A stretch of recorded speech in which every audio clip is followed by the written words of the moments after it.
22nd, 1931, Democratic presidential nomination acceptance speech, Franklin D. Roosevelt summarized the New Deal as the use of authority of government as an organized form of self-help for all classes and groups and sections of our country. He later went on to win the presidency with 449 of the 551 votes, or simply 57% of the popular vote. Once assigned in office, he wasted no time in completing his promises. Maybe this was the reason why he served 4 terms with a total of 12 years and 42 days. The New Deal comes from the Great Depression starting. The president prior to Roosevelt was Herbert Hoover.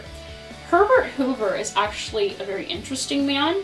He's a very brilliant man when it comes to business. Unfortunately for Hoover, when the economy crashes, what he does not get is that the people expect the government to fix it. Not do they just expect the government to regulate the economy, but they want the government to manipulate the economy to the point that all of their problems are solved. Hoover is also very reluctant to do any kind of relief. He thinks you should just let the economy fix itself. That left alone, business would recover, everybody would have jobs through business, and life would be great. And Hoover just does not realize how much people's expectations have changed. So, after the stock market crash in 1929, Herbert Hoover reminded his people that it was normal, that the economy would eventually fix itself. Hoover made Americans think that they should take care of themselves and their families instead of relying on the government to do so. According to Hoover, the government's role was to encourage and facilitate corporations, not to control them.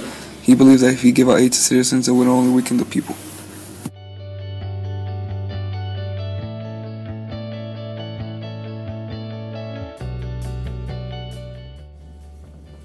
FDR introduced the Agricultural Adjustment Act. The purpose of Agricultural Adjustment Act was to raise crop prices by lowering production.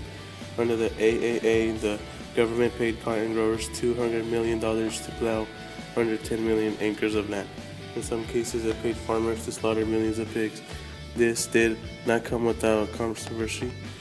The policy upset many Americans who protested because people were going hungry.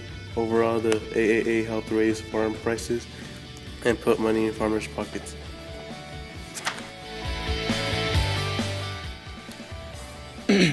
Prior to the New Deal, many people felt abandoned by the government.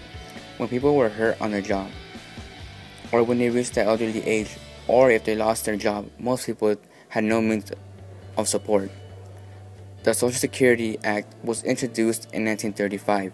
This act provided a fair compensation and insurance to the people stipulated by the government, the first of its kind, with many other countries using the same terms of the Social Security Act within their own government.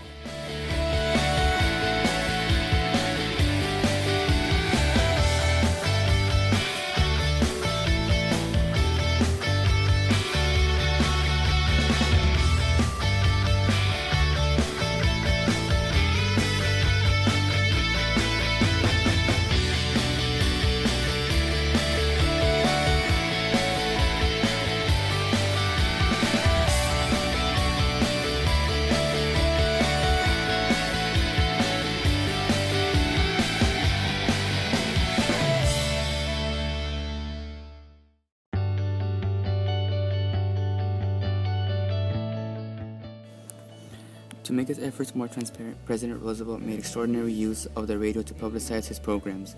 This was done through a series of fireside chats.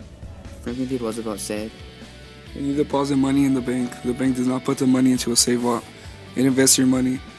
A comparatively small part of the money that you put in the bank is kept in currency, an amount which in normal times is wholly sufficient to cover the cash needs of the average civilian."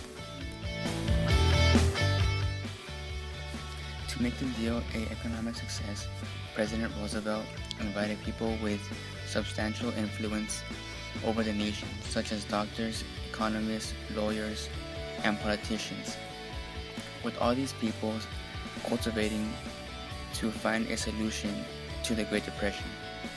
Men form the nucleus of his brain trust for the development of new measures, new ideas, and action now. New measures and new ideas.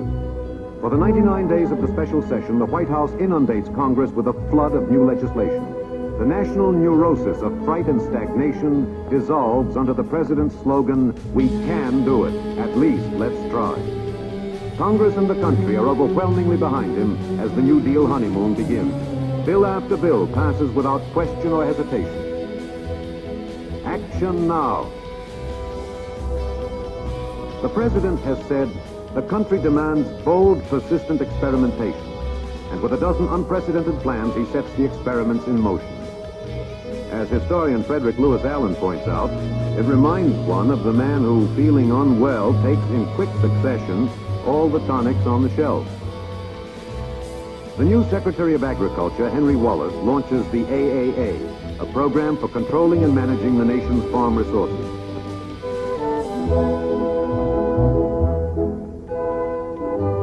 The new Secretary of the Interior, Harold Ickes, administers the PWA, a program of public works designed to create jobs for the unemployed. Secretary of Labor, Frances Perkins, the first woman cabinet member, an expert in employment problems, an advocate of economic planning. The president has said he is a little left of center. The Congress, the country, are there with him. Action now. No president has ever made so much news in so short a time. He stands for repeal of prohibition and calls for the immediate legalization of light wines and 3.2 beer, contending they are non-intoxicating. The president takes the nation off the gold standard. More agencies, projects, plans, FDRA, CCC, TVA, an alphabetical avalanche. Snap judgments have to be made, says the president. What will be the long-range effect of the New Deal measures, of the rapid overhaul of the whole governmental system? A New Dealer answers, people don't eat in the long run, they eat every day. So do something now. If it doesn't work, try something else tomorrow. Action, says the president. Action now.